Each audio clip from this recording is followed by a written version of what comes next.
everybody, this is the Wikstrand. So, for years, over a decade, it felt like Hollywood was denying us the ability to put Academy Award winner over Leonardo DiCaprio's name. He had been nominated many times for many fantastic roles in many great movies, but for some reason he never got his statue.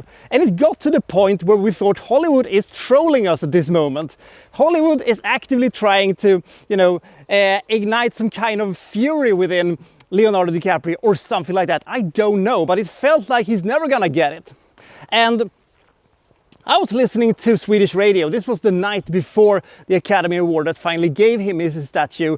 And there was this woman who said that, yeah, Leonardo DiCaprio, he's winning tomorrow. That is a sure thing.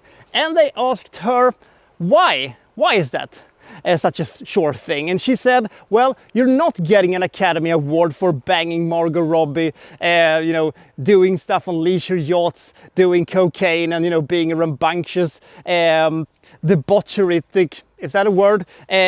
Maniac, which he was in The Wolf of Wall Street. A much better performance, if to be fair, than this one. In this movie, he swims in icy rivers, he eats raw fish despite being a vegetarian, and he crawls and has this physical ordeal. This is not acting. This is the extreme sport of acting, you could say. They're going to reward him for this effort because this is not acting, this is reacting. And he actually got his Academy Award. But how good is the movie for which he got that statue? That's what we're gonna find out today. This is my review of The Revenant.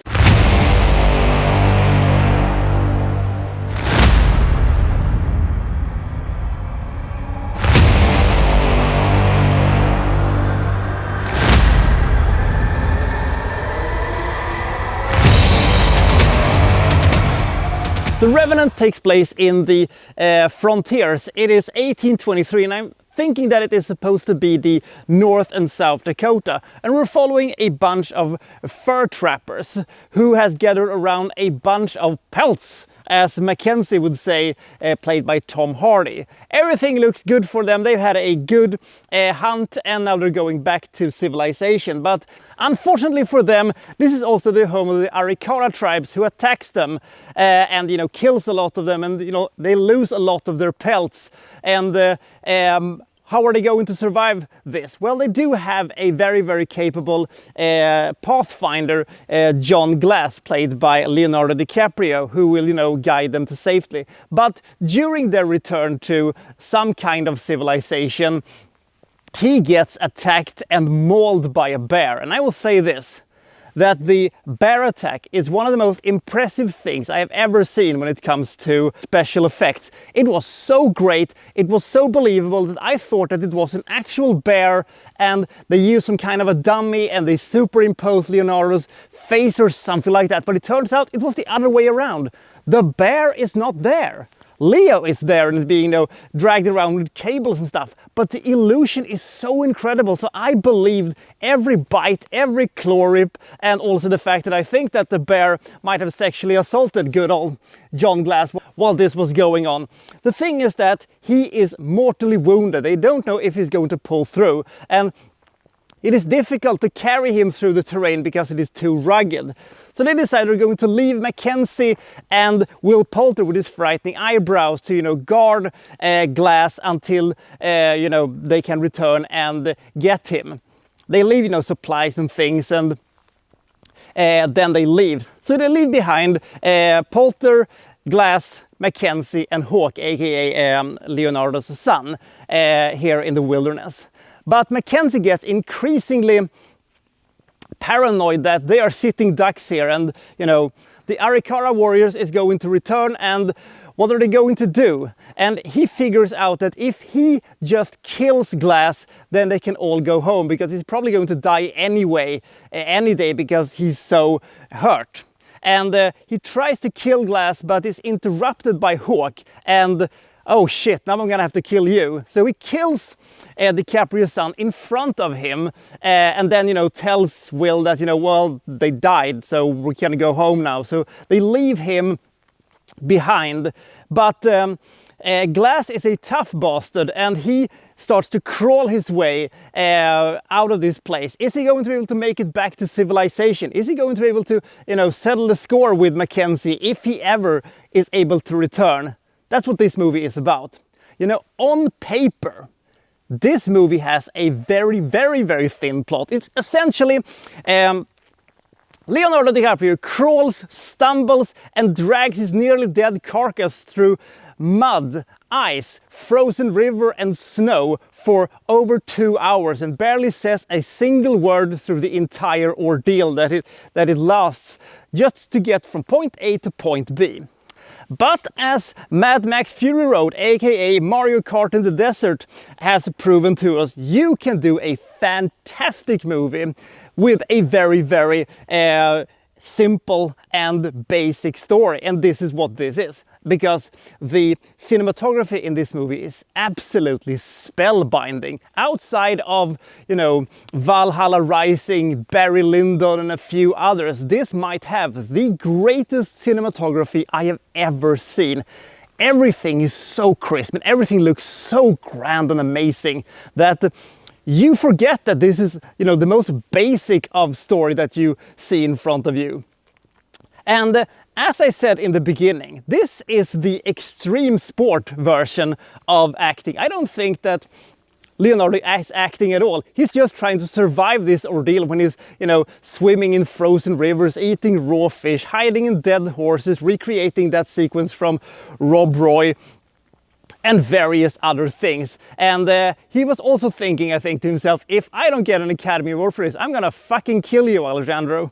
Luckily for Alejandro, he got his Academy Award. But beside that, I have a soft spot for these type of, survivalistic movies where, man has to survive against nature and there is a struggle and the elements are against him. And it is such an underdog story to follow Glass on his journey throughout the frozen wilderness. I love the mirages and I love the hypnotic dream sequences that happens in this movie. They are so amazing. And let's not forget, the attack in the beginning is one of the greatest action sequences I have ever seen. It's chaotic, but it is not cut to pieces, so you don't know who is doing what to who.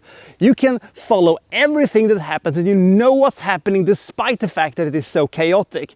Hollywood, you can do better. Look at this. This is fucking great. Technically, we do have a side plot in this movie because, the Arikara tribe, who is always present and you always fear that they're gonna show up and kill Glass out of nowhere, do have a purpose here because they are searching for the chief's daughter who has been, kidnapped by some white men earlier, aka the Frenchmen that will show up eventually in this movie also. Which made this movie a sort of an inverted version of The Searchers. One thing I do have to say about this movie is the fact that I think that Mackenzie is a more interesting character than Glass. Glass is a very one-dimensional character. He is a wounded man who can't speak, who wants to survive. Mackenzie is a person with a very, very flexible morality, who technically isn't a, villain, but is a desperate man who has to do increasingly evil things to survive in this harsh landscape. And I think that this might be Tom Hardy's greatest performance he has ever done. He's so great in this movie. DiCaprio is fantastic, of course, but that is mostly because of the physical ordeal that he is being put through. He doesn't have to act, he just has to react to what's happening.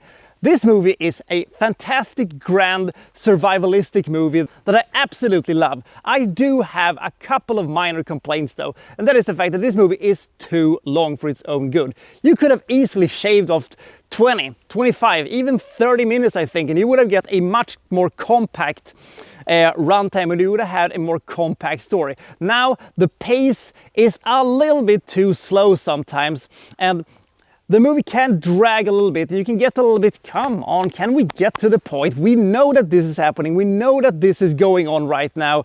Can we move to the next thing, please? I do get a little impatient from time to time, but I am rewarded for my patience, because this movie has a great ending. Now, when it comes to the historical accuracy of this movie, I know that Hawk did not exist. Glass did not have a son, but on the other hand, what happens in the end did not happen in reality. So if I have to trade one for the other, I will do that gladly. There are certain people who will absolutely love this movie, and there are other people who will absolutely hate this movie and will be bored to tears by it, because for a large section of the movie we have absolutely no dialogue whatsoever. I like it when, you know, you remove something from the equation in a movie to emphasize other stuff more, because, you know, the acting and the visuals and everything just stands out that more when you don't have a ton of exposition or, you know, people shattering away. But some people probably think that it is weird and uncomfortable to watch a movie where nobody says anything. And that's fair, and people will say that this movie is boring and that this movie doesn't have a point, and they don't know why this movie is happening and what the purpose is of it all. And yeah, maybe this is style over substance, but what style it is. And also, I don't know what they are trying to say with this movie, but they sure have picked a fantastic way of showing it. But the question is, will you like this semi-western survivalistic frontier drama? I think so, but if you go into this thinking you're gonna get a ton of action, that is not really what's going on there. This is more of an existential drama adventure thing with some action in the beginning and in the end, and there are some sprinkled out throughout the rest of the movie, but it's mostly about, you know, surviving the harsh environment and the cold winter of the Dakota regions. For the right audience, it is the perfect movie.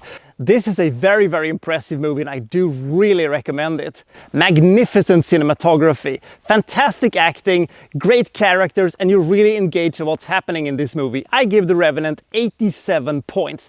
The movie is too long. I don't know if they were, you know, afraid that they weren't gonna get an Oscar nomination because of, you know, that the movie wasn't long enough or anything like that, but it felt like you could have easily shaved off a bunch of stuff and you wouldn't have noticed it. But it is an experience to endure a Glass adventure along with him, and you're sitting there thinking, man, I'm sure glad that I'm not Leonardo DiCaprio. So what do you think about The Revenant? Comment below, and I'll see you next time for Well So and So reviewing, well, such and such. Thank you for watching. Thank you very much.